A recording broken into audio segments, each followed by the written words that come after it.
Ei, você aí! Hoje é o nosso 8º dia de meditação do desafio dos 21 dias. Tá fazendo? Tá curtindo? Comente, deixe seu comentário se você tiver alguma dúvida.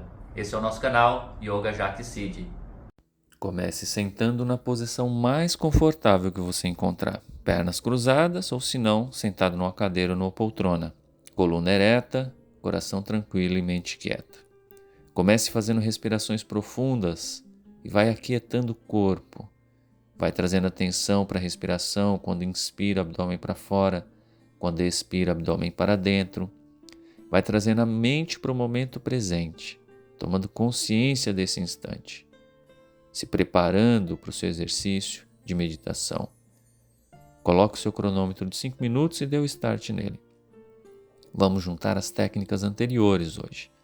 Leve atenção no coração, leve atenção na visualização da pulsação do seu coração, mas principalmente hoje você vai se concentrar no som da pulsação do seu coração.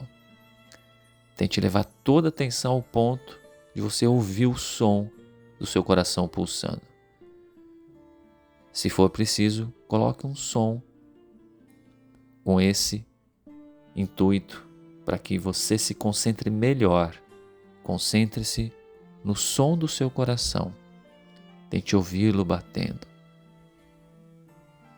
Vai mandando a atenção toda lá para o lado esquerdo do peito, para o seu coração, visualizando e principalmente ouvindo o seu batimento cardíaco.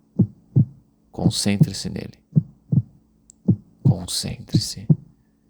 É normal, lembrando a mente dispersar, mas a partir de agora, tente não deixar isso acontecer. Sempre que acontecer, volta a atenção para o som da batida do coração que você está ouvindo aí agora.